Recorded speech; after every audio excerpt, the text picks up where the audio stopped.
26장입니다. 우리 1절부터 4절까지 크게 한번 합독하겠습니다. 239면입니다. 시작.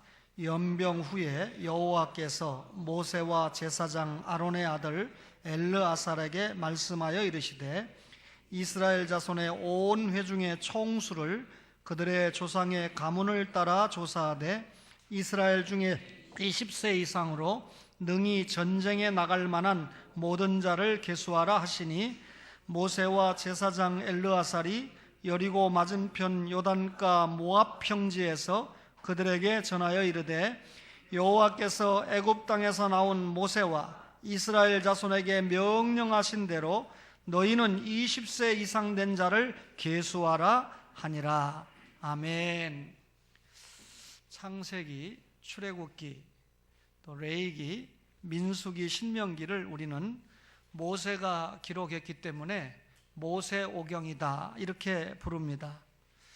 모세오경의 내용이나 주제나 목적을 보면 일관성을 가지고 있는 책인 것을 알 수 있습니다. 우리는 5권으로 이해하지만 사실은 한 권입니다. 창세기가 끝나고 출애굽기가 시작될 때 우리 영어로 end, 우리말로 그리고가 들어가 있습니다. 따라서 이 5권의 책은 사실상 한 권의 책인데 모세는 모세오경을 기록을 했는데 이 창세기만 말하려면 얼마나 시간이 많이 걸리겠습니까? 그러나 야곱이 70명을 데리고 애굽으로 이주한 일이 기록된 것이 창세기입니다. 출애굽기는 70명으로 시작된 이스라엘 백성들이 20세 이상의 장정만 60만 명이 돼서 가족을 합하면 대략 200만 명이 돼서 애굽을 떠나 3개월 만에 시내 광야에 도착하기까지, 그리고 시내 광야에서 10개월 열을 머물면서 레위기에 기록된 말씀을 받은 것이 기록된 것이 출애굽기입니다. 그곳에 머물면서 하나님 앞에 받은 율례와 율법을 받아 기록한 것이 레위기지요. 그러면 오늘 우리가 민수기를 만나게 되는데, 민수기는 시내 광야를 출발해서 38년 뒤에 모압 평지에 도착하기까지의 내용을 기록한 것이 민수기입니다. 신명기는 모세가 가나안 땅에 들어가지 못하니까 가나안 땅에 들어가는 세대들을 위해서 한 편의 설교를 남겨서, 모세가 설교로 남겨서 가나안 땅에 들어가면 하나님을 잘 섬겨야 된다는 내용을 담고 있는 것이 신명기입니다. 여러분, 이 광야 행군 중에 있는 이스라엘 백성에게 정체성과 방향성에 문제가 생깁니다. 지금 애굽을 떠나서 태어난 광야 세대들은 나라 없이 태어났죠. 그러니까 내가 누구인가 의문을 갖게 됩니다. 그리고 도대체 어디로 가는 것인가 의문을 갖게 되죠. 그때 모세가 창세기를 기록해서 너희는 아브라함과 이삭과 야곱에게 하나님이 땅과 씨를 주겠다, 백성과 영토를 주겠다고 약속했는데 그런 약속을 받은 언약의 자손이다, 이걸 깨닫게 해줬습니다. 그걸 깨달으니까 이스라엘 백성들이 정체성을 깨닫게 되니까 내가 무엇을 해야 되고 어디로 가야 하는가를 자연스럽게 깨닫게 된 것이죠. 여러분과 저가 예수 믿고 구원받은 신자라는 것을 확실하게 깨닫게 될 때 신자로서 어떻게 살아야 되고 신자로서 무엇을 해야 되는지를 깨닫는 것과 마찬가지입니다. 그렇다면 모세는 오경을 기록했는데 오늘 우리가 만나보고 있는 민수기라고 하는 책은 어떤 책입니까? 민수기는 2가지 특징이 있는데 한 지명에서 시작해서 한 지명으로 끝납니다. 한 지명은 시내 광야를 출발했으니까 시내 광야죠. 다른 한 지명은 38년 뒤에 모압 평지에 도착을 했으니까 모압 평지가 됩니다. 이 기간 동안에 여러 일들이 있었는데 사실 시내 광야를 출발하기 전에 시내산에 머물면서 모세가 하나님 앞에 십계명도 받고 여러 율례를 받고 성막을 건립하면서 출애굽기가 끝나죠.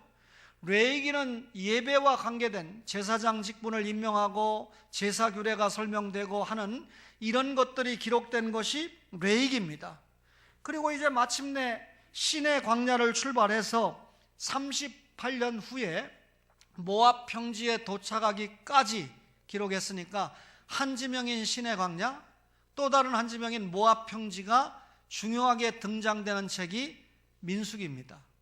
뿐만 아니라 민수기는 두 차례 인구조사가 기록되어 있는데 시내 광야에서 전쟁에 참여할 만한 20세 이상을 계수하니까 60만 3,550명입니다. 38년 뒤에 또 다시 인구조사를 하니까 60만 1,730명, 1,820명 정도가 감소를 했지요. 이렇게 인구조사를 했다 해서 백성들의 숫자를 셌다 해서 Numbers, 민수기라고 하는 이름이 붙여진 책입니다. 그런데 1차 인구조사 때도 포함되고 2차 인구조사 때도 포함된 사람은 여호수아와 갈렙 두 사람 뿐이었습니다. 그러면 어떻게 1차 조사와 2차 조사에 동시에 여호수아와 갈렙이 포함이 되어 있을까요? 여기에 착안하면 민수기라고 하는 책은 믿음을 요구하는 책이다 라고 하는 것을 알 수가 있습니다. 여러분, 가데스 바네아에서 모세가 12지파의 대표를 뽑아서 가나안 땅을 탐지하게 했습니다. 돌아와서 보고를 하는데 10명이 못 올라간다는 거예요. 우리가 어떻게 가나안 원주민들을 이기냐는 겁니다. 그런데 여호수아와 갈렙은 그럼에도 불구하고 올라가서 전쟁을 하자, 능히 이긴다 이렇게 주장을 했습니다. 여호수아와 갈렙이 그렇게 주장했던 근거는 하나님의 약속을 믿고 올라가자는 거였죠. 지금 가나안 땅을 12명이 똑같이 받는데 10명이 보고한 대로 그 사람들은 안악자손이고 우리는 대단히 왜소한 메뚜기에 불과한 민족이다. 저들은 전쟁 준비가 철저하게 돼 있지만 우리는 그렇지 못하다. 그러니 우리가 저들을 정복한다는 건 어불성설이다. 못 올라간다. 올라가면 죽는다. 이렇게 보고를 한 겁니다. 그런데 여호수아와 갈렙은 저들이 보고한 것이 사실상 맞지만 하나님께서 그 땅을 우리 조상 아브라함과 이삭과 야곱에게 준다고 약속하신 땅 아니냐. 따라서 하나님의 약속을 믿고 올라가자, 그렇게 주장했습니다. 뿐만 아니라 하나님의 인도에 대한 믿음을 가지고 올라가서 취하자고 주장을 했는데 이스라엘 백성들이 애굽에 나올 때 자기 힘으로 나온 거 아니죠. 10가지 재앙을 동원해서 하나님이 이스라엘 백성으로 예수 믿고 나가게 해주신 거 아닙니까? 3개월 만에 시내 광야에 도착했죠. 그런데 여러분, 이 출발하자마자 사실상 홍해 앞바다가 막는 바람에 홍해를 육지같이 건너게 하신 분이 하나님이지 않습니까? 그리고 이 만나와 메추라기를 주셔서 광야에서 농사 짓지 않았지만 먹는 데 지장 없도록 해주셨죠. 반석에서 생수를 내서 목마름을 면하게 해주셨죠. 아말렉과의 전투에서 승리하게 해주시지 않았습니까? 이런 모든 광야의 여정을 볼 때 하나님께서 구원을 시켰을 뿐만 아니라 저들을 현재의 자리까지 인도하신 분이라고 하는 사실을 여호수아와 갈렙이 주장을 한 것입니다. 여러분, 지금까지 제가 말씀드린 불기둥이나 구름기둥, 그리고 만나와 메추라기, 반석에서 생수, 이런 것들은 전부 예수 그리스도를 예표한 사건이죠. 이스라엘 백성들이 예수 믿고 구원받았고 예수 믿는 믿음으로 인도를 받은 것입니다. 여러분과 저도 동일하게 예수 믿었기 때문에 여기 와서 예배 드리는 거죠. 예수 믿고 구원받은 거 확신하기 때문에 그분의 영인 성령님의 인도를 받아서 지금 하나님 앞에 예배 드리고 있는 거 아닙니까? 따라서 하나님의 인도를 믿고 우리가 눈앞에 건널 수 없는 강이 놓여 있고 넘을 수 없는 산이 놓여 있다 할지라도 지금까지 하나님이 인도하신 것을 보면 앞으로도 인도하실 것이 분명하지 않느냐. 하나님의 약속 믿고 올라가자, 하나님의 인도를 믿고 올라가자, 그렇게 주장을 했던 것입니다. 뿐만 아니라 여호수아와 갈렙은 임마누엘 하시는 하나님을 믿고 올라가자, 그렇게 주장을 했습니다. 여호수아와 갈렙은 주장하기를 과거에 하나님이 우리와 함께 하셨다. 그리고 현재까지도 하나님께서 함께 하셨다. 그렇다면 미래에도 하나님께서 함께 하시는 것은 분명하다. 그 성경 말씀에 가나안 원주민들이 섬기는 신은 저들을 이미 떠났다, 이렇게 이야기합니다.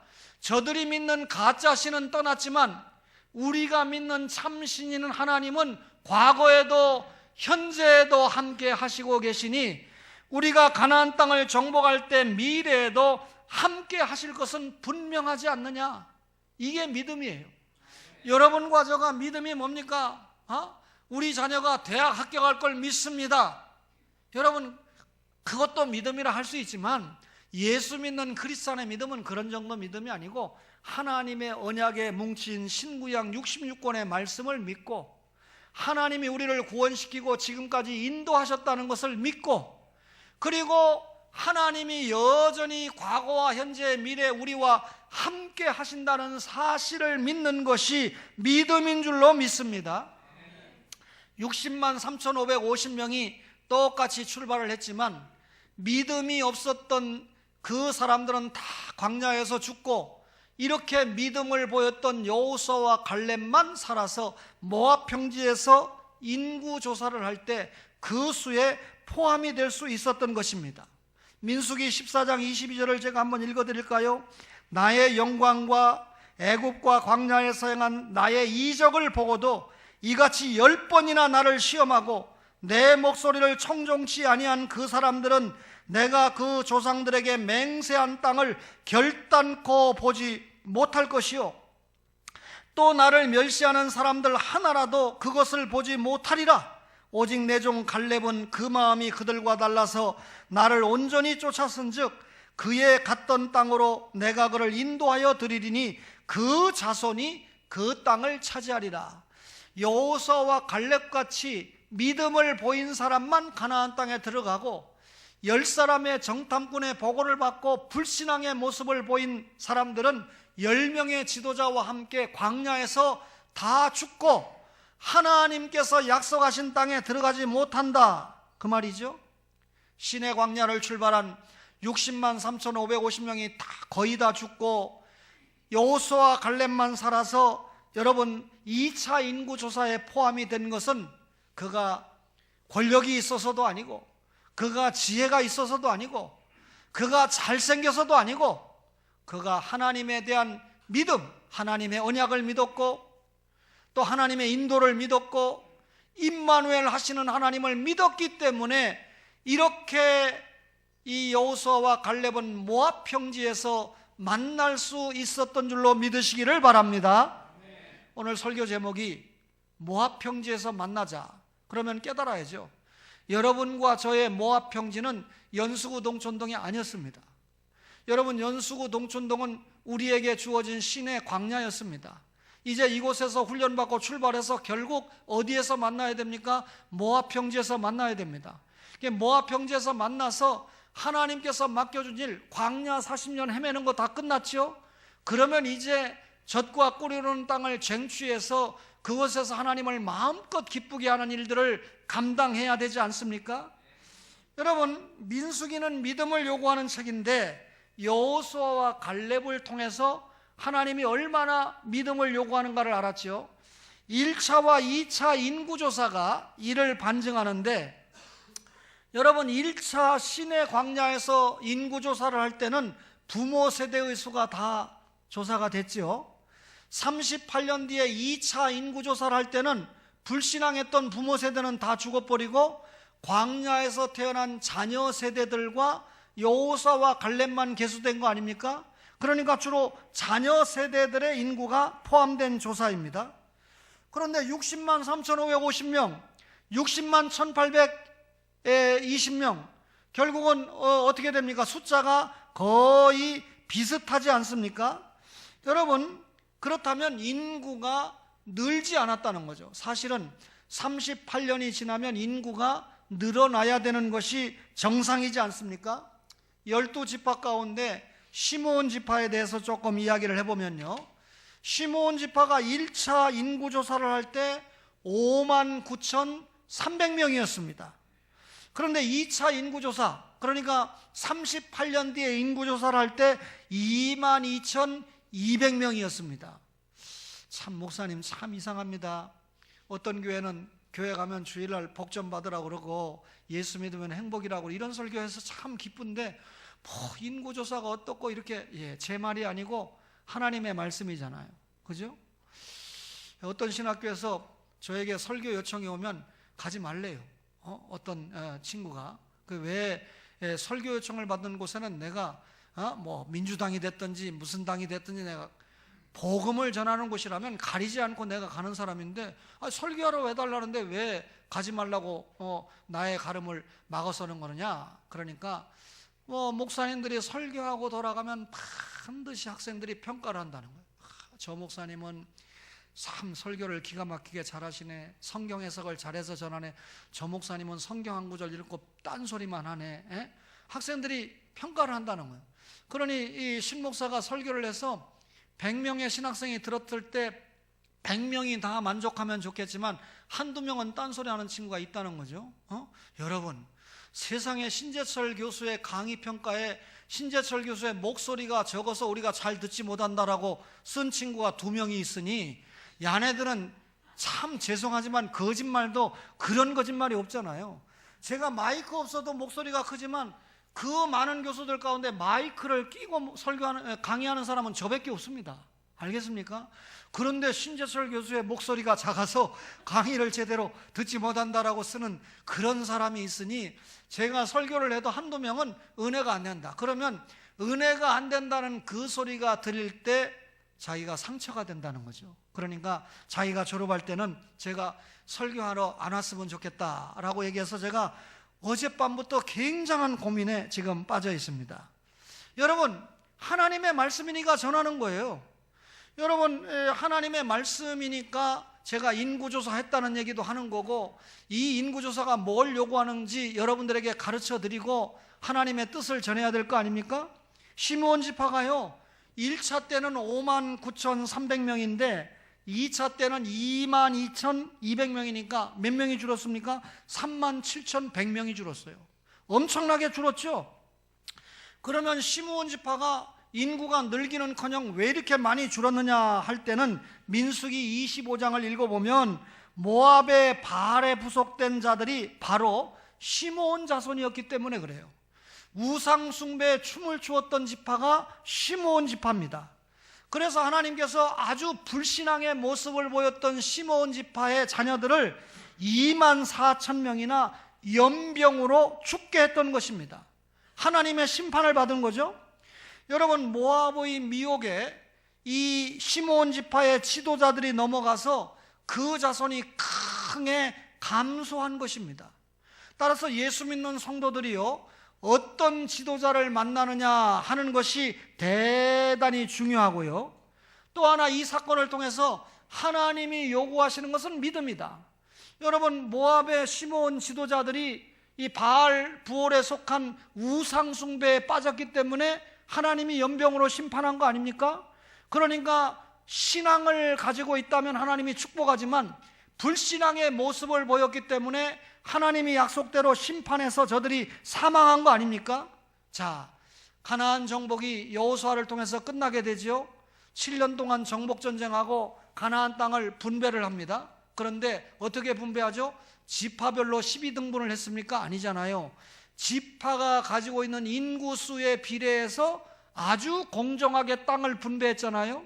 그러면 시므온 지파는 자손의 수가 급격하게 줄었기 때문에 시므온 지파가 받은 땅도 대단히 협소할 수밖에 없었다, 그 말이죠. 이때 당시에는 땅을 많이 받는 것을 기업으로 생각을 합니다. 따라서 여러분, 이런 말씀을 통해서 시므온 지파가 불신앙의 모습을 보였기 때문에 그만큼 하나님 앞에 적은 분량의 땅을 차지했다라고 하는 것은 선대의 믿음이 후대에 얼마나 엄청난 영향을 미치는가를 여러분과 저가 확인을 하게 됩니다. 아버지의 믿음이 자녀의 믿음에 확인을 하게 됩니다. 여러분, 저희 교회가 지금 예배당 수리를 하고 있는데 어제는 제가 이 만두를 좀 잔뜩 사가서 거기에서 일하는 가족들과 바깥에서 이 일하는 일꾼들에게 이렇게 대접을 하는데 제가 가서 조치를 했습니다. 이미 담임 목사로서 절대 일꾼들이 보니까 도시락을 싸오더라고요. 안에 들어와서 밥을 먹도록 해라. 그리고 이 전기세는 이제 들어가면 우리가 낼 거니까 빵빵하게 틀어서 그분들 춥지 않게 식사하도록 해라. 자동차에 히터 틀어놓고 식사를 하려고 한다는 거예요. 그래서 제가 조치를 하고 커피도 공개하고 과일도 주고 그렇게 하도록 하고 제가 또 만두를 사가지고 와서 그분들하고 소통을 했습니다. 그분들이 예배당 공사하면서 은혜를 받으면 바깥에 가면 초원교회에 대해서 한마디라도 좋은 말 하면 전도가 되는 것 아니겠습니까? 제가 거기 있는 권사님들에게 다 그렇게 생각하겠지만 바깥에서 일하는 직원들은 전부 초원교회 가족이라고 생각을 해야 됩니다. 일하는 기간 동안 그렇게 해서 조치를 했습니다. 여러분 무슨 말하다 이 얘기합니까? 하나님께서 요구하는 것은 믿음이거든요. 선대의 믿음이 후대에 얼마나 영향을 미치는 건데 몇몇 이 가족들에게 우리 예배당 공사하는 것을 보여주면서 톡으로 보내면서 기도를 해달라 이렇게 이야기하니까 어떤 분이 저에게 이런 말을 해요. 목사님은 몇 대째 예수를 믿고 있습니까? 몇 대째로 따지면 제 아들까지는 3대잖아요. 빨리 손자나 손녀라도 제가 있으면 4대라고 말할 수 있는데 하여튼 3대인데 저희 아버지 어머니가 1대라고는 하지만 제가 전도했기 때문에 엄밀하게 말하면 제가 1대입니다. 그렇죠? 그래서 위로 1대 아래로 1대에서 2대째 믿는 가족이다 이렇게 말할 수 있는데 다시 말하면 저희 아버지 어머니가 먼저 믿고 저에게 전도를 했다면 제가 2대가 되는 거죠. 왜 이야기하냐면 그분이 저에게 묻는 의도가 목사님이 2대째 예수를 믿는데 이렇게 코도 안 풀고 예배당이 생겼다고? 그 사람 잘 모르는 사람이에요. 30년 동안 우리가 얼마나 주님을 위해서 헌신하고 기도를 하고 수고의 샘을 팠는데 그렇게 말합니까? 근데 그 사람의 말은 내가 알아들어요. 몇 대째 부모가 심으면 하나님이 자녀에게 축복을 주는데 신목사의 경우 몇 대째가 아닌데도 복을 받고 있다. 사실은요 예배당을 받은 게 엄청난 복이지만 그 다음에 전개될 이 예배당을 통해서 하나님 나라 확장에 사용될 것이 엄청난 복인 줄 믿습니다. 지난 주일날 여러분들이 가서 소개를 하니까 그분들이 그래요. 지금 기가 죽었어요. 초원교회는 소개하면 전부 장로님 아니면 권사님들이라는 거예요. 그러면서 자기네는 장로님도 없고 그런데 약간 겁을 먹고 있는데 제가 얘기했잖아요. 여러분 다음 주부터 저쪽 가서 제가 혹 주일날 여러분들에게 인사 안 한다고 시험 들지 마세요. 저쪽 새로 만나는 가족들이 인사를 더 해야 지금 빨리 하나가 될 수 있는 거 아닙니까? 이치가 그렇죠? 근데 벌써 저를 담임 목사로 알고 어제 한 권사님이 저를 붙잡고 목사님 우리 중고등학생들 가운데 참 여러 가지 어려운 형편에 있는 아이들이 많습니다. 아빠가 없는 아이들도 있고요. 그런데 목사님이 오셔서 좀 아버지가 돼주세요. 아버지가 돼주시는 거 제가 꼭 부탁하고 싶었어요 하고 눈물을 흘리는 거예요. 제가 한마디에 다 알아듣죠. 이런저런 이 역할을 감당해야 되는데 여러분 우리가 선대에 심으면 자녀들이 복을 받습니다. 틀림없지 않습니까? 여러분 저도 신학교 다닐 때 열심히 심었는데 또 이 자녀가 공부를 하는데 하나님이 또 은혜를 주셔서 제가 믿음이 없어가지고 예배당은 이전을 하는데 이전하면 제가 용서하세요. 여러 가지 부담을 더 가져야 되는데 이 아들 녀석도 학비는 어떻게 마련하라 그랬더니 하나님께서 학비를 안 받겠다고 지난주에 저에게 통보가 왔어요. 목사 아들이 잘 된다고 그러면요 좋다고 하는 사람이 하나도 없어요. 조석현 목사님이 저한테 가르쳐 주시기를 목사 아들이 떨어져야 교인들이 고소하게 생각한다는 거예요. 자기 아들은 3번 떨어지는 바람에 아들이 다 그런 게 아니고 한 아들이 2번인가 3번 재수하는 바람에 교인들이 그렇게 좋아하더래요. 저쪽 교회 목사님이 아들이 수시로 대학을 2개나 붙었어요 지금. 근데 다른 애들은 지금 또 못 붙었기 때문에 지금 걱정을 많이 하는 거예요. 그러니 목사 자녀가 잘 됐다고 말도 못합니다. 그런데 등록금 안 내게 됐다고 그러면 이 재정부장 장로님 머리카락 하나 안 뽑히잖아요. 그죠? 여러 가지 앞으로 감당해야 될 게 많은데 재정부장, 선교부장, 건축부장이 할 일이 많은데 이게 목사 아들 학비까지 대주려고 하면 당연히 대줘야 되잖아요. 그렇잖아요. 그런데 면제가 됐다 그러니까 얼마나 감사한 일입니까? 뭘 또 그건 또 아멘이라. 어느 집사님이 딸과 함께 버스를 타고 먼저 가봤다는 거예요. 이야, 우리가 앞으로 갈 예배당이 어떤 예배당인가, 참 얼마나 감사한지 몰라요.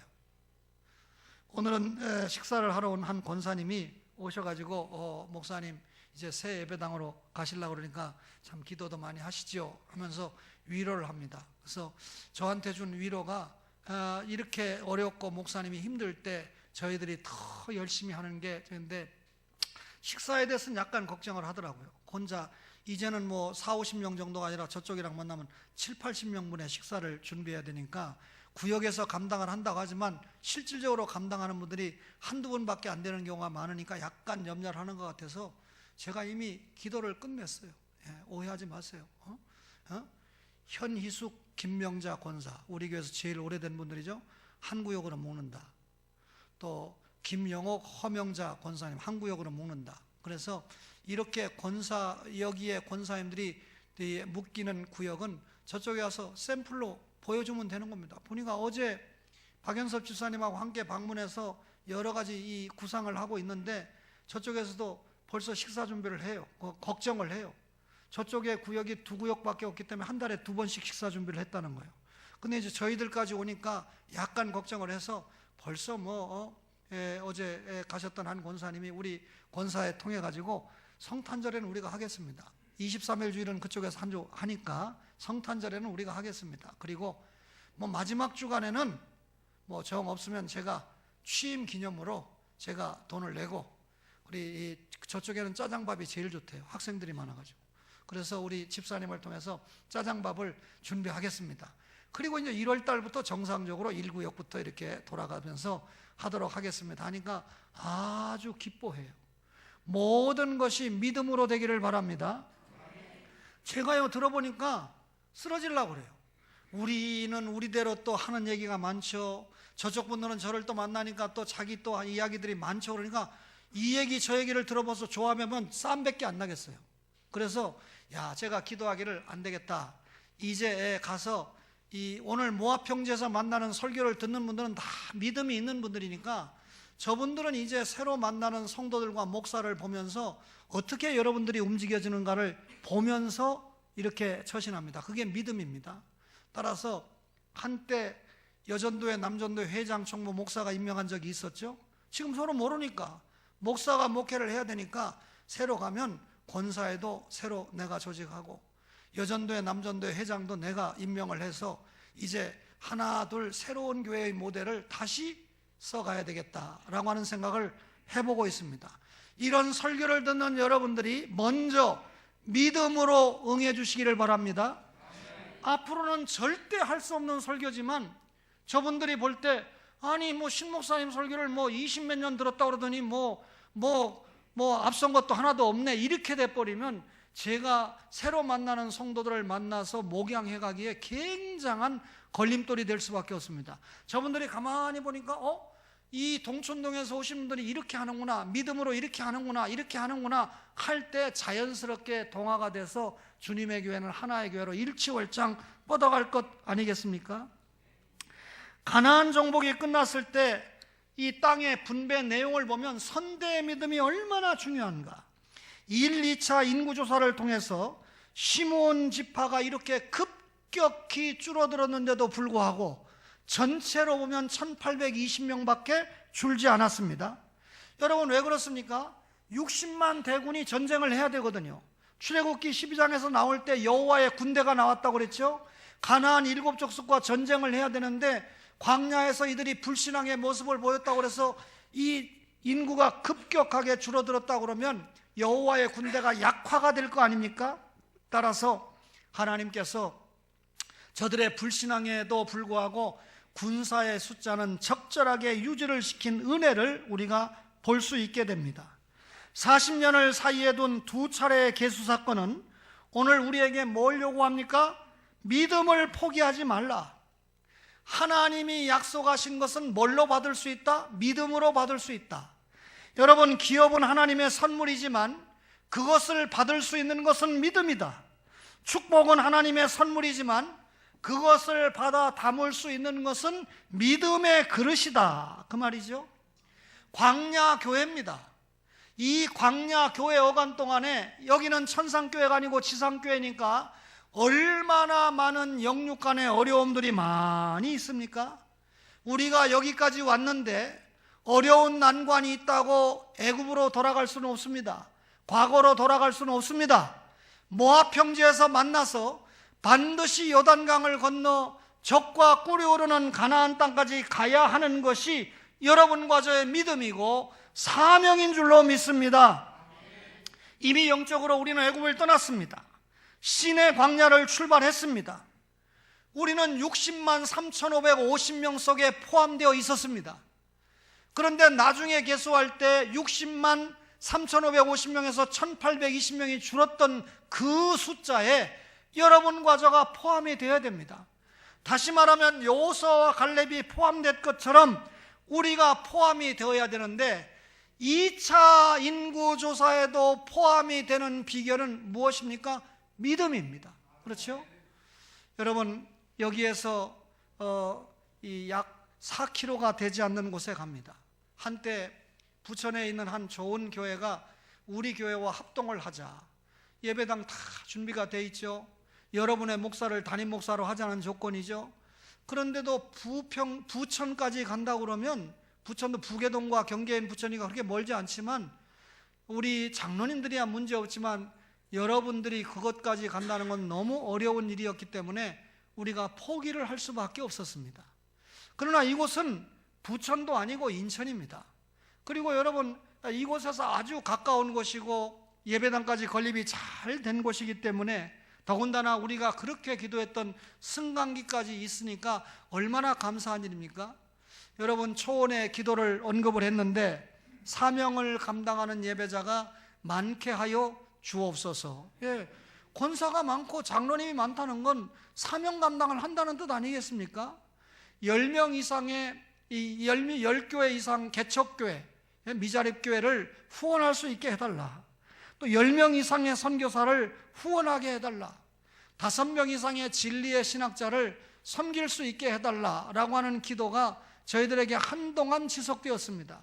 그리고 마지막 5번째로 내가 주님의 전을 건축하게 해달라, 이렇게 기도했습니다. 그 주님의 전이 예배의 센터로, 교육의 센터로, 기도의 센터로, 선교의 센터로, 친교의 센터로 그렇게 건축하게 해달라 기도했는데, 요즘 여러분 예배당을 구입하려면 대지를 구입하고 건축을 하려고 그러면 얼마나 힘이 듭니까?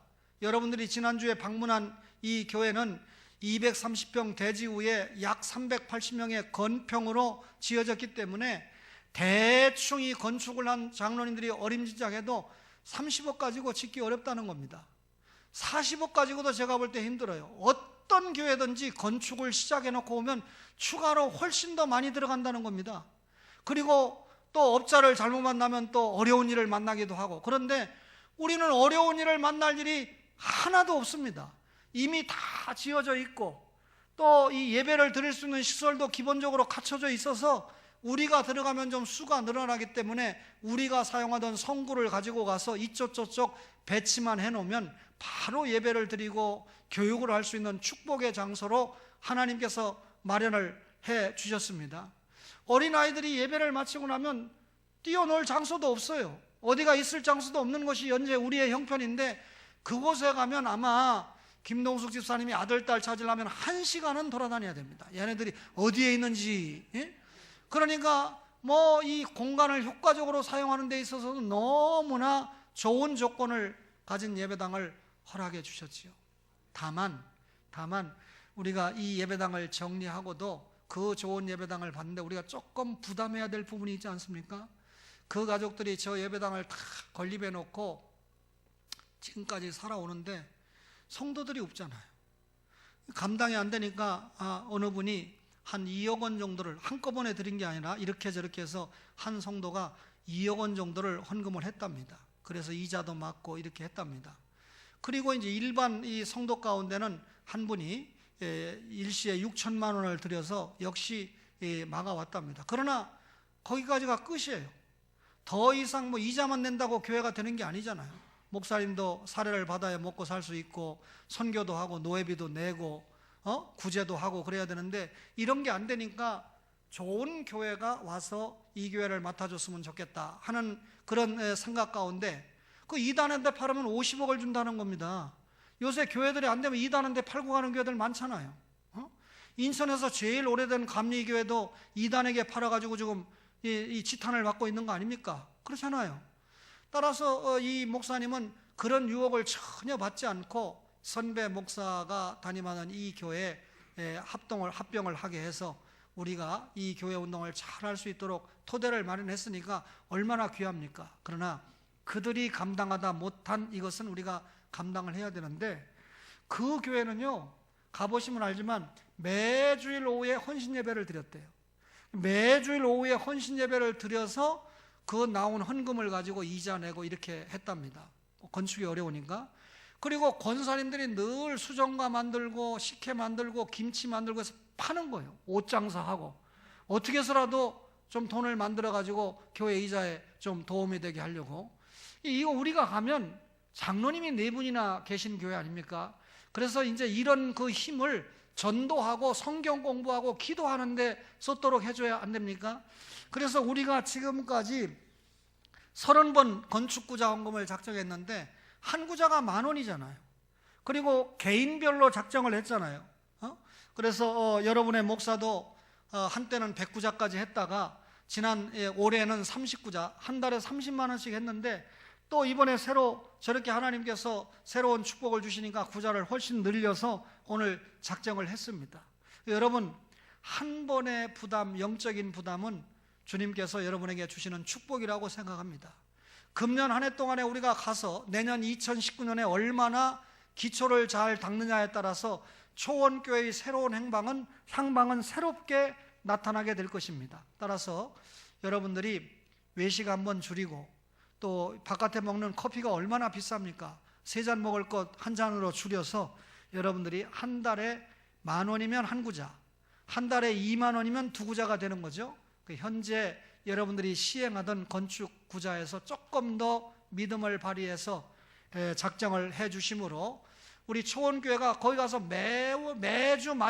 매주마다 헌신 예배 드리는 그런 일 없이, 헌금 받는 헌신 예배 드리는 일 없이 현재 우리가 해오던 대로 건축구자 헌금을 통해서 이자도 내고 채무도 정리하고 공간을 멋지게 활용할 수 있는 그런 은혜가 있었으면 참 좋겠습니다. 여러분, 모압 평지에서 만나는 한 분의 성도도 떨어지지 않고 새로운 예배당에서 만나는 그런 은혜가 있기를 주의 이름으로 간절히 바랍니다.